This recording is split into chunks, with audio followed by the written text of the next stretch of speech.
우리 그 한국 교회에 현재 유행하고 있는 기도회가 있습니다. 근데 그 기도회 슬로건을 보니까 이렇게 되어 있어요. 마리아처럼 기도하고 마르다처럼 섬기자. 이렇게 되어 있습니다. 수많은 사람들이 여기저기 동참하고 있습니다. 그런데 이제 이게 지금 구호로 만들어진 건데, 마리아처럼 기도하고, 성경에 마리아가 여러 명 나옵니다만은, 누구인지는 잘 모르겠어요. 어떤 의도를 갖고 했는지는 모르겠지만, 마리아와 그 다음에 마르다처럼 섬기자고 한 것을 보면, 분명히 이제 그 마르다의 동생 마리아 같습니다. 그렇다고 한다면, 굉장히 성경을 이제 왜곡시키고 있는 거죠. 마르다는 성경에서 그렇게 기도한 기록 자체가 존재하지 않습니다. 또 마르다처럼 섬기자, 요것도 왜곡입니다. 오늘 본문을 보면 이제 그 마르다처럼 섬기는 게 어떤 문제를 안고 있는지를 좀 알게 될 겁니다. 그래서 이 성경을 이제 왜곡시키는 그런 구호, 그런 슬로건들, 이런 것들이 굉장히 많이 이 한국 교회 안에 이제 존재하고 있습니다. 그래서 마치 그 슬로건을 걸어 놓으면 그냥 그게 의미도 생각해 보지 않고 그냥 갖다 붙여가지고 그걸 써먹습니다. 기도하는 건 좋지만, 물론 이제 기도가 이루어져야 되지만, 슬로건을 잘못 만들어 놓으면 사람들은 대충 그 본문을 생각하지 않기 때문에 그 사람이 그럴 것이다라고 이렇게 생각을 합니다. 마치 그 찬송가에 보면은 막달라 마리아가 그 향유를 붓는 그 찬송이 나오지 않습니까? 그러면 그 이미지가 심어지면 사람들은 막달라 마리아는 그런 적이 없어요. 그런데 사람들은 막달라 마리아가 향유를 부은 사건이 있었다고 성경을 생각을 해버립니다. 이 구호라는 게 어떨 때 보면 좋은 것 같지만 어떨 때 보면 상당히 문제가 많아요. 그러면 이것뿐만이 아니라 요즘에 또 그거에 근거해서 또 이제 아버지들처럼 이제 아버지들의 기도법 파파클럽 이런 기도가 생겼는데 거기도 보니까 또 이상한 구호가 나왔습니다. 그러니까 이게 자꾸 이상한 구호를 그러니까 그 사람과 관련 없는 구호를 거기다 넣어가지고 그래서 그걸 보면서 이런 생각을 합니다. 기도하는 좋은 건데 너무 무지하다. 무지한 기도를 하고 있다. 정확히 그 사람이 어떤 사람인가도 살펴보지도 않고 그 사람이 뭘 했는가도 생각해 보지도 않고 그 사람을 이용을 해가지고 그걸 붙들고 기도를 하고 있습니다. 얼마나 무지하고 바탕 자체가 아무 그 신학도 없고 성경도 없는 그런 어떤 그 성경에 있는 내용만 갖고 와서 기도하는 그런 모습을 보면서 이거 앞으로 이렇게 되면은 우리 한국교회는 이게 점점 시간이 갈수록 상당한 문제점을 안게 되겠다라는 생각을 하게 됩니다. 어떤 분이 신학교 들어오는 학생들에게 그 질문을 했답니다. 그 질문이 뭐냐면 창세기에 나오는 요셉이 누구냐고 질문을 했답니다. 되게 모르더랍니다. 근데 어떤 학생이 하나가 용감하게 대답을 했답니다. 그거 마리아 남편 아니냐고. 맞습니까? 요셉이라는 이름은 같지만 분명히 다른 사람이죠. 지금 이런 수준으로 전락하고 있는 그런 모습을 통해서 이렇게 되면 우리 한국교회가 기반이 사라지게 되는 그런 결과를 가져오게 됩니다. 그래서 기도하는 건 좋지만 구호를 만들 때는 정확하게 성경을 이해하고 만들 필요가 있습니다. 그래서 오늘 그 말씀을 좀 보겠는데 마르다 마리아 사건인데 이 자매죠. 누가복음에만 기록이 되어 있습니다.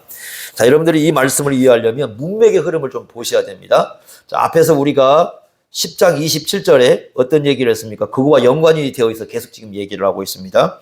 어떤 율법 교사가 질문을 했고 예수님이 다시 물었을 때 27절에 뭐라고 했느냐면 내 마음을 다하며 목숨을 다하며 힘을 다하며 뜻을 다하여 주 너의 하나님을 사랑하라. 또 이렇게 했고 또 내 이웃을 내 자신같이 사랑하라. 이렇게 얘기를 했어요. 그 다음에 질문이 뭐였습니까? 이제 내 이웃이 누굽니까? 그러면 그 29절부터 37절까지 사마리아 사람을 등장을 시켜서 이웃을 사랑한다는 말이 뭔가를 설명해 줬잖아요. 그러면 한 가지 설명이 안 됐죠. 뭐가 안 됐습니까? 27절에 두 가지 내용이지 않습니까? 하나는 하나님을 사랑하는 내용이고 또 하나는 이웃을 사랑하는 내용이죠. 자, 이웃을 사랑하는 내용은 설명이 됐죠. 뭐가 설명이 안 됐어요? 하나님을 사랑하라. 그러면 38절부터 42절까지는 어떤 내용이라는 걸 알 수 있습니까? 하나님을 사랑하는 게 뭐냐. 우리가 하나님을 사랑한다는 게 뭐냐. 하는 것을 가르쳐 주고 있다는 것. 그죠? 문맥의 흐름을 쫙 보면 우리가 이렇게 이해를 할 수가 있겠죠. 그래서 이 말씀을 통해서 우리가 일단 예수님을 영접한 이 마르다 마리아의 반응, 이 집으로 초청을 해가지고 어떤 반응을 보였는가 하는 거하고요. 두 번째는 예수님께서 그 중에 이제 마리아를 칭찬한 이유가 뭔가 한번 보고요. 세 번째는 우리 누가복음 전체에 차지하고 있는 이 비중, 즉 예수님의 진정한 제자도가 뭔가 하는 것, 요 세 가지 내용을 한번 보겠는데, 자, 첫째는 이제 예수님을 영접한 두 자매의 반응이 다릅니다. 38절에 보시면 예수님이 한 마을에 가셨어요. 거기에는 이름이 나옵니다. 마르다라 이름하는 한 여자가 자기 집, 그러니까 마르다의 집이 있는 곳이죠. 그 다음에 39절에 보면은 이제 마리아가 나옵니다. 그러면 마리아와 마르다가 살고 있는 동네가 어디냐? 이게 요한복음 12장에 나오죠. 요한복음 12장 1절에 보면 베다니라는 곳이 나옵니다. 베다니. 예루살렘에서 한 동쪽으로 한 3km 정도, 그러니까 걸어서 뭐 1시간이 채 안 되는 곳에 이 베단이라는 지역이 있습니다. 그곳에서 지금 발생한 일이다라는 걸 생각해 볼 수가 있죠. 그리고 여기 마르다가 나왔으니까 마르다라는 여인이 예수님을 초청해서 지금 가신 것 같습니다. 이게 놀라운 일입니다. 여러분, 우리가 지금 시대에는 아니 뭐 이 여인이 초청해서 예수님의 가신 게 그게 뭐가 그렇게 대단할 일일까 이렇게 생각할지 모르겠지만 1세기 당시에는요 엄청난 일입니다. 왜 그러냐면은 1세기 당시에는 랍비, 특히 선생님들이라고 부르는 사람들 있지 않습니까? 절대로 이런 일 안 합니다. 그러니까 이 랍비들은요 날마다 감사하는 게 있었습니다. 날마다 감사하는 게 뭐냐면 이 세 가지로 태어나지 않은 거예요. 첫째는 이방인으로 태어나지 않는 것, 이 야만 이방인으로 태어나지 않는 거 감사했고, 두 번째는 노예로 태어나지 않은 거 감사를 했고요. 세 번째는 여자로 태어나지 않은 거 감사를 합니다. 그러니까 그 당시에 헬라 사람들도 그렇고 유대인도 그렇고 모두가 공통적인 것은 여자로 태어나지 않은 것을 감사를 했습니다. 여자분들이 들으면 굉장히 기분 나쁘죠. 유대인 선생들은요 여자를 제자로 두지 않습니다. 절대 제자로 두지 않아요. 만약에 여자를 제자로 두는 선생이 있다면 그걸 수치로 여깁니다. 그만큼 여성들에 대해서 좋지 않게 생각을 했고, 여성들은 법정에서 증인도 될 수가 없습니다. 심지어 어떤 랍비들은, 선생들은 여자와 대화도 하지 않았다고 합니다. 여자와 대화하는 것이 마치 자기들 인생에 큰일 난 것처럼 이제 그렇게 생각했던 이제 그런 시대입니다. 그런데 예수님께서는 그 여인이 초청을 했을 때 그 집을 들어갑니다. 엄청난 어떻게 보면 우리가 스캔들이라는 거잖아요. 스캔들이 날 수 있는 그런 사건이죠. 그러니까 이것은 예수님께서 그만큼 여인을 귀하게 여겼다 이렇게 볼 수가 있습니다. 요한복음 11장을 보시면 예수님께서 이 가정은요 특별히 사랑하는 가정이었어요. 그 세 명이 있었죠. 부모는 안 나옵니다. 그래서 오라버니 나사로, 그 다음에 누이 마르다, 그 동생 마리아. 아마도 이제 우리가 이 성경 정황상 이 사람들이 가족은요 부모는 없어요. 이미 돌아가신 것 같아요. 부모는 돌아가시고 그 다음에 나사로가 이제 오라버니로 있으면서 중심이 돼가지고 이 가정을 꾸려갔는데 예수님에 대해서 적극적인 후원자였던 것 같아요. 그러니까 예수님께서 이제 복음을 전하고 일을 하고 다녔을 때 적극적으로 예수님과 예수님의 일행의 후원자가 되어서 물질적으로나 아니면 기도하는 부분으로서 적극적인 이 후원의 역할을 감당했던 집이 바로 이 집 같습니다. 예수님께서 이 집을 갔습니다. 그래서 들어갔는데 같은 시간, 같은 기회인데 두 가지 반응이 있습니다. 하나는 뭐냐면 자 마르다의 반응입니다. 40절 한번 보십시오. 40절에 이렇게 되어 있습니다. 마르다는 뭐가 많았다? 준비하는 일이 많다. 그래서 마음이 어쨌냐면 분주했다. 뭘 준비하는 겁니까? 음식을 준비하는 거죠. 예수님의 일행이 왔으니까 예수님 혼자만 들어온 건 아니겠죠. 예수님의 일행이 이렇게 들어왔는데 38절 보면 그들이 이렇게 했으니까 예수님 일행이 같이 온 거죠. 음식을 열심히 준비하니라고 마음이 굉장히 분주했습니다. 그런데 마리아는 뭐하고 있습니까? 39절에 보니까 주의 발치. 발치라는 말은 우리가 이렇게 그 발을 이렇게 쭉 뻗고 누웠을 때 그 발 끝부분 있지 않습니까? 이제 그걸 발치라고 불러요. 예수님의 그 발 부분에서 앉아가지고 예수님의 말씀을 듣고 있습니다. 이런 상황이 발생을 했죠. 자, 같은 시간인데 반응이 달라요. 예수님은 한 분이시고요. 같은 시간, 같은 장소인데 마르다는 굉장히 분주하게 음식을 준비하고 있고요. 마리아는 그 자리에 앉아서 주님 말씀을 듣겠다고 그 발치에 앉아 있습니다. 자, 그럴 때 이제 마리아가 볼 때 굉장히 좀 마음이 불편한 것 같아요. 그래서 40절에 예수님을 찾아가서 요청을 합니다. 주여, 내 동생이 나 혼자 일하게 두는 것 생각하지 않습니까? 예수님을 책망하고 있죠. 예수님, 아니 어떻게 그러십니까? 지금 저희 이렇게 혼자 열심히 지금 뭘 하고 있는데 아니 동생을 왜 자꾸 그래요 붙잡고 계십니까? 마치 예수님이 붙잡고 있는 것처럼 그렇게 보이지 않습니까? 그에게 명령을 해서 나를 좀 도와주라고 좀 하십시오. 이 바쁜데 아니 이 바쁜 시간에 왜 그런 말씀을 공부하겠다고 예수님 발 앞에 그렇게 앉아 있습니까? 이렇게 얘기를 합니다. 자, 그런데 예수님의 반응은 어떻습니까? 41절 보시면 이렇게 얘기하십니다. 마르다야, 마르다야, 내가 많은 일로 염려하고 근심하고 있구나. 이렇게 염려하고 근심하고 있구나. 그러면서 42절에 뭐라고 합니까? 마리아는 어떤 편을 선택했다? 좋은 편을 선택했다라고 얘기하면서 누구의 편을 들어줘요? 마리아 편을 들어줘요? 그러니까 웬만하면 이런 말씀 하면 좋을 것 같잖아요.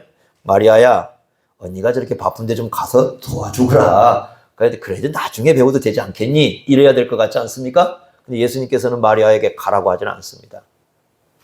참 재미있는 장면이죠. 그래서 지금 본문의 내용은 이렇습니다. 자, 그러면 예수님께서 지금 두 사람 가운데서 내용상 보면 누굴 칭찬하고 있어요? 마리아죠. 마리아를 칭찬하는 그 의미가 뭘까 하는 것입니다. 그러면 여러분 우리가 생각할 때 이렇게 생각하기 쉬워요. 마리아는 예수님이 오셨는데 언니한테 모든 그 대접하는 일을 맡기고 자기는 말씀 듣겠다고 앉아있고 전혀 대접하지 않고 지금 그렇게 하고 있는 거 아닌가? 여러분 이렇게 생각하기 쉽잖아요. 그 장면이 아닙니다. 39절 한번 보시면요. 이렇게 되어 있습니다. 잘 한번 보세요. 그에게 마리아 하라 하는 동생이 있어. 그 다음에 주의 발치에 앉아 이렇게 되어 있잖아요. 우리 성경에는 번역이 안 된 말이 하나가 있어요. 거기. 그러니까 동생이 있어와 주의 발치에 앉아라는 그 사이에 그 원문에 보면은 또한이라는 말이 들어가 있어요. 또한. 카이라는 말이 들어가 있습니다. 또한 이 말이에요. 그러니까 이런 얘기예요. 이 말은 무슨 뜻이냐면 마리아도 예수님을 영접하고 예수님을 대접하는 일을 했지만 또한 주의 발치에 앉아. 그러니까 처음 들어올 때부터 그랬다는 게 아니라 어떻게 했다는 거예요? 같이 하고 있다가 중간 부분에서 예수님 앞에 와가지고 말씀을 듣는 그런 일을 했다. 지금 요 얘기입니다. 그러니까 마리아는 전혀 하지 않았는데 하지 않고 처음부터 그랬다. 그 개념이 아니고요. 이 또한이라는 말을 통해서 마리아도 영접하는 일을 했지만 대접하는 일을 했지만 또한 그뿐만 아니라 뭣도 했다. 주의 발치에 앉아서 말씀을 듣는 일도 했다. 이렇게 얘기를 하고 있습니다. 자, 그러면 예수님께서 이 봉사, 섬김에 대해서 부정적으로 말씀하는 건가? 또 그렇게 하면 안 되죠. 성경 전체를 통해서 섬기는 일이 얼마나 중요한지, 그리고 이렇게 그 교회 안에서 음식을 대접하는 일이 얼마나 중요한가 우리가 성경을 통해서 분명히 알고 있습니다. 자, 여기서 여러분 잘 보시면 이 마르다의 섬긴 자체가 잘못되었다. 그렇게 말씀하지는 않고 있어요. 왜냐하면 예수님께서 마르다야, 너 쓸데없는 짓을 하고 있구나 이렇게 말한 것이 아니거든요. 놔두시거든요. 그러니까 섬기는 것 어떤 행위 자체가 잘못되었다라고 말하지 않아요. 그럼에도 불구하고 이 상황에서 마리아에 비해서는 뭔가 예수님이 마르다가 부정적입니다. 뭘까요? 왜 이런 일이 발생했을까? 이런 겁니다. 자, 중요한 것은 이것입니다. 그러니까 이 상황을 놓고요, 모든 상황에 적용하면 안 됩니다. 그러니까 예수님의 뜻을 우리가 잘 알고 이해를 해야 됩니다. 현재 이 상황은 뭐냐면 이런 거 예수님께서 이 집에 왜 가셨습니까? 그 질문을 해야 됩니다. 왜 예수님께서 이 집에 가셨습니까? 지금 특별히 이 집에 들어가신 거거든요. 예수님께서 이렇게 어떤 집에 특별히 이제 가가지고 먼저 의도적으로 가신 경우가 많지 않고, 지금 예수님이 그리고 어디를 향해서 지금 가고 있냐면 십자가를 향해서 가지고 계시잖아요. 그러면 다시는 이 집에 들리지 못할 수도 있죠. 그럼 예수님께서는 지금 십자가를 앞에 두고 특별하게 이 집을 한번 방문을 해 주신 것이거든요. 왜 가셨을까 하는 거죠. 그게 중요한 겁니다. 왜 가셨을까요? 내용의 흐름상을 보면은 예수님께서 십자가를 지시고 돌아가시기 전에 마지막으로 말씀을 가르치고 싶었던 거예요. 이 집 가서. 그러면 지금 마리아는 어떤 겁니까? 그 예수님의 의도, 예수님의 뜻, 그러니까 예수님의 구원 역사에서 지금 이 시기가 어떤 시기인가를 알고 이제는 예수님께서 이 집을 방문할 수 없는 마지막 시기겠구나, 어떤 그런 짐작을 했던 것 같아요. 그리고 이 집에 왔을 때 예수님께서 오신 의도가 하나님의 말씀을 전하기 위해서 이 집에 왔구나. 예수님께서 말씀을 마지막으로, 예수님이 이제 그렇게 늘 하셨으니까 전하기 위해서 왔구나라는 생각을 하고 어떻게 한 거야? 거기에 맞는 반응을 한 거죠. 이게 굉장히 중요한 거죠. 이런 거죠, 여러분들. 방세라는 책을 보면 이런 얘기가 있습니다. 저도 그게 참 어려워요, 깨닫기가. 딱 한 줄 이런 식으로 이게 한자를, 이 열쇠통 있잖아요. 열쇠통에 맞는 열쇠는 하나죠. 그러죠? 열쇠통과 열쇠, 뭐 이렇게 써놨습니다. 이게 뭔 말일까? 자, 여러분, 아무리 많은 열쇠가 있어도 이 열쇠는 여기에 자물통에 맞는 건 몇 개밖에 없어요? 딱 하나인 거죠. 여기에 맞는 것이 열쇠가 되어야 여기 열리게 되어 있는 거잖아요. 예수님이 어떤 의도를 가졌을 때 거기에 맞는다라는 것은 이게 딱 맞아야 되는, 이게 맞아야 열리는 거잖아요. 그러듯이 어떤 의도, 예수님의 의도를 가졌을 때 그 의도에 맞는 행동을 했느냐라는 것이 자물쇠통, 이 열쇠와의 관계입니다. 그러니까 예수님이 지금 어떤 목적을 갖고 왔는데 마리아는 평상시처럼 열심히 봉사를 했습니다. 그런데 봉사는 좋은 거지만 예수님의 지금 이 집을 찾아오는 의도와는 전혀 안 맞습니다. 그러니까 봉사하는 건 좋지만 지금 이 시기는 그럴 시기가 아닌 거예요. 그래서 한번 보십시오. 42절에 뭐라고 얘기하면 이렇게 얘기하죠. 이 마리아는 뭘 선택했다? 좋은 편을 선택했잖아요. 누가 좋은 겁니까? 이게 중요한 겁니다. 마르다는 누가 좋은 걸 한 거예요? 마르다는 자기가 좋은 걸 일단 한 거고요. 마리아는 누가 좋은 걸 선택한 거예요? 예수님이 좋은 거예요. 그러니까 이 좋은 편이라는 건 그 마리아가 좋은 것이라는 얘기가 아니라 누가 좋은 겁니까? 예수님이 좋아하는. 그 말은 무슨 얘기입니까? 이 마리아는 예수님의 마음, 예수님의 의도, 예수님의 생각을 다 어떻게 하고 있다? 헤아리고 있다는 얘기죠. 그 얘기를 하고 있는 겁니다. 그러니까 마리아가 지금 잘하고 있는 건 뭐냐면 예수님께서 십자가를 지시기 전에 이 집을 들렸어요. 그리고 이 집을 들려면서 의도를 갖고 왔어요. 목적을 갖고 왔고 생각을 갖고 왔습니다. 그랬을 때 거기에 맞게 어떻게 하는가? 반응을 이렇게 하는 그런 모습을 볼 수가 있습니다. 제가 예전에 신방을 저는 목회 때 사람들이, 많은 분들이 목회가 뭐가 제일 힘드냐 그랬더니 저는 대신방이 제일 힘들었어요. 지금까지. 그러니까 왜 그러냐면 대신방이 왜 힘드냐? 먹는 것 때문에 너무 힘들었습니다. 그러니까 이게 그때 보통 이제 하루에 제가 적게 잡아도 10가정, 많이 잡으면 15가정을 하루 신방을 하거든요. 대신방을 하는데 한 달, 월요일부터 시작해서 거의 토요일까지 합니다. 신방을. 근데 그 기간이 한 달 반이에요. 한 달 반인데 하루 이제 만약에 10가정 했다? 15가정, 집집마다 먹을 게 나와요. 근데 특히 이제 이렇게, 겨울쯤 요렇게 되었을 때 보통 이제 아니면 신방을 하거든요. 기간 동안에. 그러니까 이제 감 많이 나오고 뭐 이런 거 나오지 않습니까? 그러면 다 먹어야 됩니다. 근데 또 점심밥은 가장 좋은 거 한다고 제일 푸짐한 거 합니다. 야, 그러면은 점심밥 먹고 나면은 제정신이 아닌 거죠, 이제. 저도 제정신이 아니고, 아닙니다. 그래서 이제, 거기다가 이제 밤까지도 얼마나 따뜻하게 해놓습니까? 그러면 어떻습니까? 졸리는 것도 졸리는 거 싸움이고, 먹을 건 먹을 대로 이게 배가 차고, 그러고 이제 집에 오잖아요. 그럼 마치 이게 몸이 뭐가 막 이상해진 것 같은 느낌이 들어요. 그걸 한 달 동안 이제 겪어야 됩니다. 또 이제 그래서 오후 시간에는 어떤 일이 발생을 하냐면, 오후 시간에는 이렇게 이제 누가 대표 기도를 하잖아요. 만약 권사님 대표, 그럼 코 고는 소리가 들려요. 앉아가지고 코를 곱니다 실제로 거기서 막 드렁드렁 그러면은 이거 뭐라고 말도 못하겠고, 그래서 이제 하도 안 돼가지고 그 다음에 장로님을 불러 모았습니다. 그리고 이제 다 이제 얘기를 했습니다. 제발 좀 먹을 것 좀 내놓지 말라고.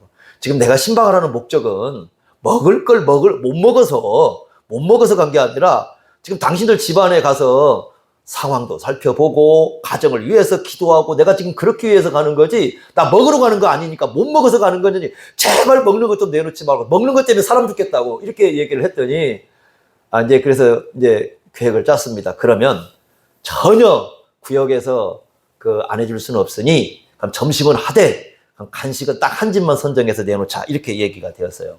그래서 그렇게 하자.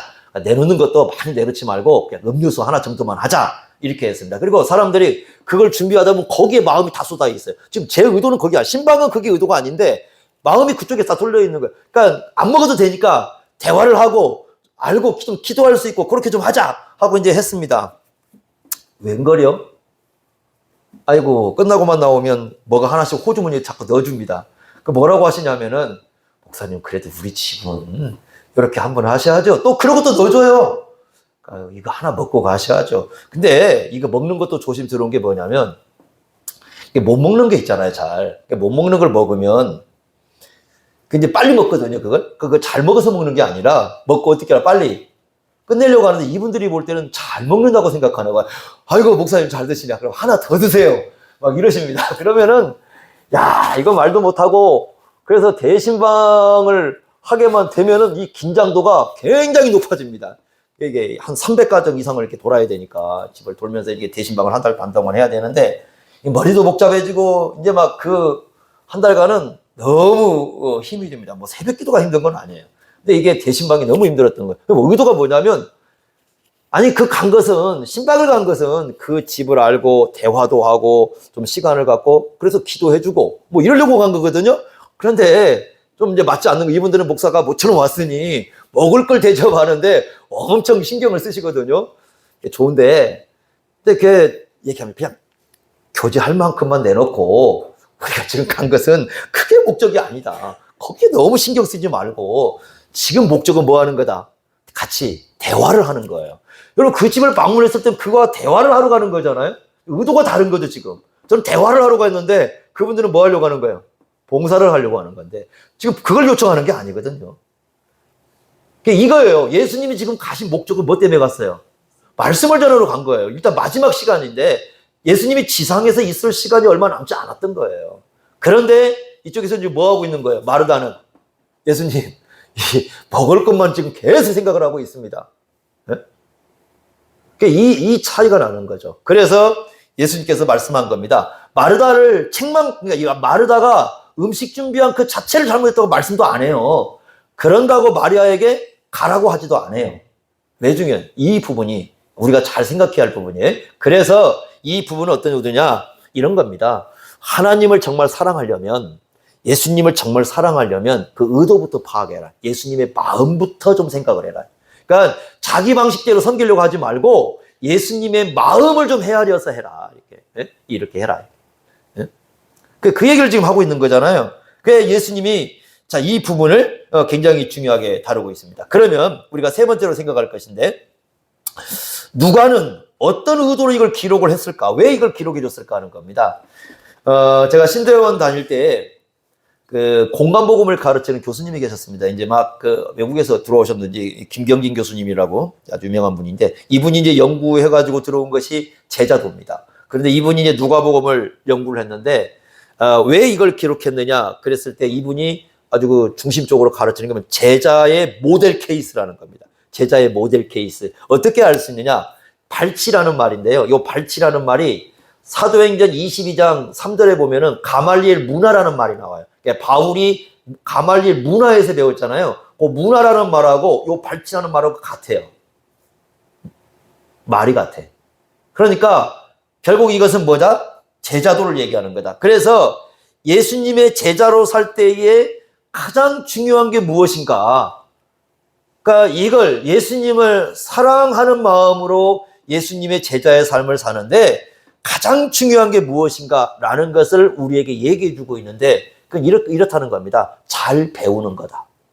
이게 먼저 중요하다는 거예요. 그러니까 잘 배우는 것이 제자도의 가장 중요한 출발점이다. 이제 그렇게 이 내용을 가지고 이분은 논문을 써가지고 이제 그걸 우리에게 가르쳐 주는데 굉장히 이제 그 의미 있게 들었던 내용인데 한번 우리가 이 내용을 좀 보겠습니다. 그러니까 이 지금 마르다와 마리아를 통해서 아주 중요한 부분을 지적을 해주면서 누가는 이 사건, 누가만 기록하고 있어요. 이 사건은요. 다른 데 없습니다. 그러니까 누가는 이 말씀을 통해서 아마 이랬을 수도 있어요. 뭐 그럴 가능성이 있을지 모르겠지만 마르다나 마리아를 직접 만났을 수도 있습니다. 왜냐하면 누가가 이 기록할 때는 직접 만난 사람들이 목격자를 만나가지고 기록을 했다고 하니까 그럴 수도 있고 아닐 수도 있고 또 아니면 이 사람들의 얘기를 누군가로부터 들었을 수도 있습니다. 그러니까 이 사건을 기록하면서 예수님의 제자로 살기 위해서는 하나님을 사랑하는 삶을 살기 위해서는 가장 중요한 것이 먼저 뭐다? 잘 배우는 거다. 이렇게 얘기를 해주고 있는 겁니다. 여러분 한번 우리가 성경을 좀 몇 군데 좀 보겠는데요. 어디를 보시냐면요. 신명기 한번 보시겠습니다. 신명기 33장 보십시오. 구약 성경 신명기 33장 이렇게 되어 있습니다. 33장 3절 한번 보십시오. 3절 한번 보십시오. 3절 4절인데 같이 한번 읽어보겠습니다. 그 마리아의 사건과 똑같은 얘기가 좀 등장을 하고 있습니다. 신명기 33장 3절 4절 같이 읽습니다. 시작. 여호와께서 백성을 사랑하시나니 모든 성도가 그의 수중에 있으며 주의 발 아래에 앉아서 주의 말씀을 받는도다. 모세가 우리에게 율법을 명령하였으니 곧 야곱의 총회의 기업이라. 자, 가나안 땅에 들어가기 전에 가나안 땅에 들어가죠. 가나안 땅에 들어가기 전에 뭘 하고 있다는 겁니까? 지금 주의 발 아래에 앉아서 주의 말씀을 받고 있다. 그런데 여호와께서 이 백성을 어떻게 하신다고요? 사랑했다고 얘기나. 얼마나 멋있습니까? 그러니까 하나님이 사랑하는 백성들이 먼저 이렇게 하나님의 말씀을 배워야 되지 않습니까? 그런데 불행한 건 뭐냐면 여러분이 사도행 그 여호수아 사사기를 들어가 보시면 이 장면이 더 이상 등장하지가 않아요. 전쟁하고 먹고 살고 농사짓고 너무 이제 이런 데는 모든 시간을 투자하고 있는데 정말 하나님의 말씀의 발 아래에 하나님의 발 아래에 앉아서 주의 말씀을 받는 그 일이 없어요. 안 나와요. 그게 언제 나와요? 그것이 어디서 등장합니까? 여러분 사무엘상 3장 1절을 보면은 주의 말씀이 희귀했다 이렇게 하고는요 사무엘 시대에 이게 나와요. 그러니까 사무엘이 하고 다니는 보면은 이제 사무엘 시대에 사무엘이 이렇게 돌아다니는데 사무엘이 가는 곳마다 백성들이 모여서 하나님의 말씀을 듣는 모임들이 형성이 됩니다. 이렇게 심지어는 이제 선지자 그룹까지 형성이 되는 그런 모습을 볼 수 있는데 그때 그 일이 나옵니다. 그리고 이 사무엘 시대 때부터 시작해서 역사가 새롭게 바뀌는 그런 장면이 등장하는 걸 볼 수가 있습니다. 이제 사사기 시대를요 우리가 한 300년 역사로 보는데 암흑의 시대라고 부릅니다. 되게. 그러니까 왜 그러느냐? 이 장면이 안 나와요. 그래서 이 장면이 얼마나 아름다운 장면인지 하나님께서 이 백성을 내가 사랑하고 있다라고 이렇게 얘기합니다. 자, 또 하나 우리 또 넘어가 봅니다. 이사야 50장을 한번 가보겠습니다. 이사야 50장. 자, 이사야 50장을 가보시면 50장 한번 보십시오. 4절 보겠습니다. 4절. 구약성경 1030쪽입니다. 이사야 50장 4절. 이 말씀은 예수님에 대한 얘기입니다. 왜냐하면 여호와의 종의 문맥이에요. 그 여호와의 종이 어떤 분인가를 말씀해 주기 때문에 예수님에 대한 얘기인데 4절에 이렇게 말씀했습니다. 주 여호와께서 어떤 혀를 주셨다? 학자들의 혀가 있잖아요. 근데 여러분 잘 보세요. 그 번호 쓰여 있죠. 밑에 뭐라고 되어 있습니까? 제자들, 가르침을 받은 자들. 이게요, 원문은 이래요. 근데 이제 우리말로 학자들의 혀를 내게 주사 이렇게 번역되어 있는데, 그래서 이 학자라는 좋은 학자, 그러니까 좋은 학자는 누구냐라고 했을 때 먼저 잘 배우는 사람이라. 잘 배우는 사람이 어떻게 한다는 겁니까? 보십시오. 내게 나로 공부한 자를 말로 어떻게 도와줄 줄을 알게 하시고. 그러니까 이런 거예요. 이 땅에서 곤고한 자라는 건 뭐냐면 하나님을 의지하고 살아가는 하나님 백성들입니다. 하나님을 의지하고 살아가는 하나님 백성들을 진정으로 잘 도울 수 있는 사람은 어떤 사람이냐? 먼저 학자가 돼야 되는데, 좋은 학자는 어떤 사람이냐? 하나님의 말씀을 잘 배우는 사람이다. 그래서 뭐라고 그랬습니까? 아침마다 깨우치시되 나의 귀를 깨우치사. 그래서 정답이 나오죠? 학자들 같이 알아듣게. 그러니까 좋은 학자는 어떻게 해요? 하나님 말씀을 알아듣는 거죠. 그래서 5절에 이렇게 얘기했습니다. 주 여호와께서 나의 귀를 여셨어요. 두 가지를 않습니다. 첫째, 하나님이 귀를 여셔서 하나님의 말씀을 배운 사람은 어때요? 둘째, 첫째는 거역하지 않는다. 불순종하지 않는다는 거예요. 하나님의 귀를 열어주신 사람. 두 번째는 뒤로 물러가지 않는다는 말은 무슨 말이에요? 용기 있게 그 말씀을 가지고 맞서서 나간다는 겁니다. 용기 있게 말씀을 딱 부여잡고 그 말씀에 순종해서 이 말씀대로 살아간다는 거죠. 이게 예수님의 모습이죠. 여러분, 이 말씀이 어디에 등장합니까? 요한복음 17장에 보면 예수님께서 대제사장 기도하십니다. 이런 말씀을 합니다. 아버지께서 내게 주신 말씀을 내가 전했다. 그러니까 예수님이 먼저 하나님 앞에서 누구였다는 거예요? 좋은 제자였고 좋은 학자였고 하나님의 말씀을 가장 잘 듣는 분이었다. 그래서 이 땅에 오셔갖고 어떻게 했다는 겁니까? 하나님을 섬기는 사람들을 말씀으로 제대로 도와주어서 하나님 말씀대로 살아갈 수 있도록 그렇게 했다. 이렇게 말씀을 합니다. 그러니까 예수님 자신이 먼저 뭘 하셨어요? 하나님의 말씀을 잘 배우는 학생이셨다는 거예요. 그 예수님께서 이 모습을 보여주면서 예수님을 따르는 사람도 여러분 그래야 된다는 겁니다. 얼마나 중요한지 몰라요. 우리가 한 구절 더 보게. 다니엘서 여러분 펴보시죠. 다니엘서. 우리가 새벽에 이제 보고 있는 내용 중에 하나인데, 다니엘서 10장 한번 보십시오. 10장.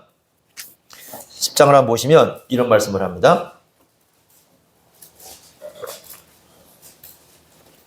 다니엘서 10장 12절 한번 보십시오. 12절. 자, 12절. 다니엘서 10장 12절 구약 1251쪽 이렇게 말씀했습니다. 그가 내게 이르되 다니엘아 두려워하지 말라. 그 다음에 뭐라고 그랬습니까? 네가 깨달으려 하여 내 하나님 앞에 스스로 어떻게 됐다? 겸비하기로 결심했다. 자, 지금 기도 응답에 대한 얘기를 하시면서 하신 말씀이에요. 그러니까 겸손에 대한 얘기를 하죠. 겸손이 뭐라는 거예요, 지금? 하나님의 말씀을 어떻게 하려고 한다? 깨달으려고 하는 거예요. 깨달으려고 지금 하는 겁니다. 이게 지금 그의 갈망이고 열망이에요. 그런데 갑자기 무슨 말씀을 하시냐면 12절에 재밌는 말씀을 하셔요. 자, 먼저 11절부터 보겠습니다. 11절에 뭐라고 하냐면 다니엘에게 큰 은총을 받은 자라. 왜 은총을 받았다고 말을 하냐면 내가 내게 이르는 말을 어떻게 하라? 깨닫고. 여러분 여기 말씀 계속 뭐가 등장하죠? 깨닫는다는 말씀이 등장하죠. 그러니까 하나님의 말씀을 깨닫는 것이 뭐라는 겁니까? 은혜라는 거죠. 자, 이 말씀을 했어요. 그 다음에 12절 보세요. 12절. 그런데 문제가 있었다는 겁니다.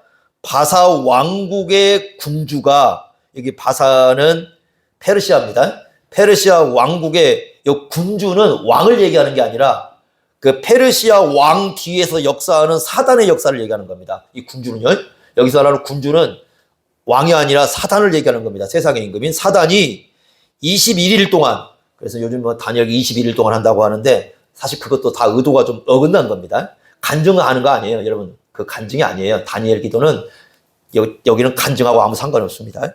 21일 동안 나를 막았으므로 내가 거기 바사 왕국의 왕들과 함께 머물러 있더니 누가 와서 도와줬다? 미가엘이 와서 도와줬다. 이렇게 얘기하죠. 뭐가 있었다는 거예요? 영적 전쟁이죠. 영적 전쟁이 벌어졌습니다. 자, 그 다음에 14절에 이렇게 얘기합니다. 이제 내가 마지막 날에 내 백성이 당할 일을 내게 어떻게 하려 왔다? 깨닫게 하려 왔다. 자, 12절에 어떻게 하려고 했다? 깨달으려고 했다. 14절에는 뭐라고 했습니까? 깨닫게 하러 왔다. 그런데 13절에 거기에 뭐가 발생했다? 영적 전쟁이죠. 무슨 뜻인지 아십니까? 하나님의 말씀을요, 깨달으려고 하는 데는 두 가지가 반드시 존재한다는 거예요. 하나는 뭐냐? 알고자 하는 열망이 있어야 돼요. 여러분요, 다니엘서 1장 17절을 보시면요, 이미 하나님께서 다니엘에게 지혜도 주셨고 모든 서적을 깨달아 알 수 있는 지식도 주셨고요, 환상과 이런 꿈을 알 수 있는 은혜도 주셨어요. 그럼에도 불구하고 다니엘의 마음속에는 뭐가 있었어요? 배우고자 하는 열망이 있었어요. 여러분, 학생들이요, 학교 갈 때 그냥 가방끈 끌고 가는 사람 애들하고 가면서 내가 공부하겠다 하고 마음 먹고 가는 애들은요, 학교 가면 다릅니다. 분명히 다릅니다. 학원도 다르고 다 다릅니다. 그러니까 공부를 해야겠다고 마음 먹은 아이는요, 예전에 그런 얘기가 있어요. 공부하기 싫은 애들은 억지로 학원 보내지 마라. 왜냐하면 공부하기 싫은 애들은 3년 동안 계속 학원 보내봐야 능률 안 오른다. 그런데 공부를 안 하던 애가 한번 공부하고자 마음먹은 있잖아요. 얘는 학원 보내면 3년 동안 가방 끌고 다니는 애보다 한 달 만에 더 빨리 따라갑니다. 그러니까 뭐가 문제냐면 공부를 안 하는 것은 마음에 진짜 문제가 있어요. 그러니까 공부를 안 하고자 하면은 이 사람은 아무리 공부를 선생님이 좋은 지식을 줘도 절대 공부 안 됩니다. 신학교도 마찬가지예요. 공부를 안 하려고 하지 않습니까? 아무리 좋은 거 가르쳐줘도, 아무리 많은 걸 가르쳐도 그냥 다 넘입니다. 근데 배우려고 하는 마음을 가진 사람들, 알고자 하는 마음을 가진 사람들은요, 그렇지 않아요. 이게 깨달은 정도가 엄청나게 달라집니다. 그러니까 중요한 것은 뭐냐면 그 깨닫고자 하는 마음이에요. 다니엘은 그게 있었어요. 그래서 하나님께서 은혜를 입었다고 하시면서 이 깨닫는 말씀을 주십니다. 두 번째는 뭐냐? 여러분, 말씀을 이 깨닫는 데는 영적 전쟁이 발생을 합니다. 여러분이 보세요. 하나님 말씀을 배우는 데는 엄청난 그냥 가만히 내가 시간 나면 깨달아도 그게 아니라 거기에는요, 내가 시간도 들여야 되고 내가 투자도 해야 되고 내 모든 이게 좀 필요한 거예요. 그러니까 여기 영적 전쟁터예요, 사실은. 안 보이는 거잖아요, 지금. 다니엘이 안 보이잖아요. 그냥 기도했더니 말씀을 깨닫고자 했더니 와서 내가 깨달음 주겠다 이렇게 얘기하는데, 와가지고 하시는 말씀은 여기 오기 전에 이미 영적 전쟁이 벌어지고 있다. 심각한 전쟁이 벌어지고 있다. 그래서 우리가 하나님 말씀을 깨닫는 것 자체가 영적 전쟁이에요. 영적 전쟁터에 서 있는 거죠. 그러니까 이 두 가지를 얘기하는 겁니다. 그래서 다니엘은 이 영적 전쟁터에서 계속해서 이 하나님의 말씀을 깨닫고자 하는 열망을 갖고 있었고, 그래서 어떻게 했다는 거예요? 하나님께서 다니엘에게 이 말씀을 주셨다, 이렇게 얘기를 합니다. 여러분, 이 선지자들 있잖아요. 말씀 그냥 깨달아진 게 아니고 선지자들이 그냥 가만히 있었더니 어느 날 꿈에 와가지고 성령이 와서 막 이런 거 없어요. 그 열망이 하나님 앞에서 그 배우고자 하는 열망, 이 말씀에 대한 깨닫고자 하는 열망, 이 영적 전쟁터에 서 있었어요. 쉽게 깨달아진 거 아닙니다. 여러분, 이 10장에서 가보시면 이제 어떤 일이 발생하냐면, 여기 이 말씀 공부하는데 어떤 일이 발생했어요? 17절 한번 보십시오. 10장 피고 있죠. 17절 보십시오. 이렇게 얘기합니다. 내 몸에 뭐가 없어졌고 힘이 없어졌고 뭐가 남지 않았다? 죽을 것 같은 그런 다니엘은요, 하나님 말씀을 깨닫고서 죽음을 각오하고 죽을 것 같은 그런 상황까지 직면해서 말씀을 공부를 했던 겁니다. 그냥 여러분이 이렇게 깨달아진 게 아니에요. 얼마나 이 다니엘이 이 말씀을 깨닫기 위해서, 그래서 온몸에 힘이 빠져버리고 이 말씀을 깨닫는데, 그리고 호흡까지 남지 않을 정도의 이 고통을 느끼고 난 이후에 다시 와서 이렇게 세워져야 했어요. 그래서 이 하나님의 말씀을 배우는 그런 모습을 우리가 볼 수가 있습니다. 자, 구약에도 이런 모습인데요, 신약에서 보면 이런 모습을 가지고 있는 사람이 누구예요? 바로 마리아입니다. 그래서 요한복음 12장에 보시면요, 예수님께 와가지고 비싼 향유 이렇게 깨트려가지고 예수님께 발에 이렇게 붓잖아요. 그죠? 그때 이 머리가 잘 들어간 가룟유다가 이거 얼마짜리? 300데나리온이면 이게 1년치 임금이에요. 1년치. 네? 얼마나 많은가 생각해 보십시오. 지난주에 여러분 기억하십니까? 그 여관에서 얼마를 줬어요? 사마리안 비유에서 얼마를 줬어요? 2 데나리온이죠. 그러면 하루 여관에서 자는 게 얼마라고 그랬어요? 12분의 1 데나리온이니까 보통 이제 며칠 정도 잘 수 있는 돈이 2 데나리온인데 20일치 이상이잖아. 20일 이상을 잘 수 있잖아요. 근데 20일 이상을 잘 수 있는데 그 한 데나리온이 하루 품삯이에요. 그러니까 요건 300데나리온은 1년 품삯인 거죠. 그럼 돈이 얼마나 많은가 생각해 보세요. 그게 이 마리아가 그 향유, 자기 향유를 갖고 와서 깨트린 겁니다. 자, 한번 봅시다. 마르다가 봉사를 했을 때하고 마리아가 깨트렸을 때 누가 더 많이 했을까? 아니, 누가 더 많이 들어갔어요? 실제로. 마리아죠. 그러니까 마리아는 자기가 소중히 여겼던 전부를 어떻게 보면 깨트렸죠. 그때 가룟자 머릿속에 딱 떠오르는 겁니다. 300데나리온, 이 돈, 이거 있으면 가난한 자 더 올 텐데. 이렇게 생각을 한 거예요. 예수님이 이런 말씀을 합니다. 예수님이 십자가에 죽을 때요. 예수님의 십자가의 죽음을 놓고 예수님의 장례를 준비한 사람은 아무도 없었어요. 아니, 누군가가 죽으려면 장례 준비해야 되잖아요. 근데 마리아에게 뭐라고 얘기합니까? 마리아는 나의 장례를 준비했다고 얘기합니다. 그래서 학자들은 그렇게 얘기해요. 마리아는 실제로 그렇게 안 했는데 예수님이 그렇게 의미 부여했다. 천만의 말씀이에요. 그건요, 예수님이 그럼 거짓말한 거예요. 의미 부여한 게 아니라 실제로 마리아는 뭐 한 거예요? 그 심령 속에 예수님의 장례를 준비한 겁니다. 그러면 좀 돌아와서 보면 여기서 좀 알 수가 있겠죠. 마리아가 예수님 발치에서 뭘 배웠다는 걸 알 수 있어요? 예수님이 뭘 얘기했겠어요? 내용은 없잖아요. 그런데 마리아의 행동을 보면 뭘 알 수 있어요? 십자가의 죽음에 대해서 가르쳤다는 걸 알 수 있어요. 그리고 마리아는 거기에 맞게 준비를 한 겁니다. 그래서 그 12장을 보시면 잔칫날에 그날을 여전히 마르다는 뭐 하고 있어요? 열심히 봉사하고 있어요. 그런데 그 시간에 마리아는 향유를 갖고 와서 깨트려가지고 예수님의 발에 붓습니다. 예수님께서 얼마나 칭찬하는지 모릅니다. 이게 예수님 뜻에 맞는 행동이다. 그러니까 진정한 헌신, 진정한 봉사도 바로 예수님의 그 뜻이 뭔가를 알아야 올바른 봉사를 할 수 있는 것이다라는 걸 제대로 가르쳐 주죠. 그 12장이 그러잖아요. 그래서 어느 곳에 가든지 이 마리아의 그 일을 갖다가 전파해라. 이거 복음이다. 이렇게 얘기하잖아요. 어떤 의미에서 그런가 한번 생각해 보셔야 돼요. 그러니까 이 마리아는요, 하나님의 말씀을 배우는 시간에 제대로 배웠기 때문에 거기에 맞게 행동을 했던 거예요. 왜? 예수님의 말씀을 헤아렸기 때문에. 이게 중요한 겁니다. 그래서 예수님의 제자로 살기 위해서는 예수님의 그 마음을 헤아리는 것이 굉장히 중요하고, 그러기 위해서는 예수님의 말씀을 배우는 게 너무 중요한 제자도의 출발점이다. 누가는 그걸 알고 있던 겁니다. 그래서 이 얘기를 기록함으로써 많은 사람들에게 이 마리아를 바라보도록 그렇게 했다는 것을 알 수가 있습니다. 자, 어쨌든 앞에 두 가지, 그러니까 지금 이 말씀이 연결이 되죠. 하나님을 사랑하는 길이 뭔가, 그리고 이웃을 사랑하는 것이 뭔가, 이 두 가지를 예수님이 잘 이렇게 우리에게 말씀해 주셔가지고 어떻게 해야 되는가를 가르쳐 주셨어요. 그래서 이 말씀을 생각해 보면서 예수님 말씀대로 하나님을 사랑하고 이웃을 정말 사랑하는 이 사랑의 삶을, 이런 말씀을 가지고 함께 살아갈 수 있도록 그렇게 힘써 가시기를 바랍니다. 기도하겠습니다. 하나님 아버지, 오늘 말씀을 통해서 하나님을 사랑하고 또 이웃을 사랑하는 길이 무엇인가를 저희들이 배웁니다.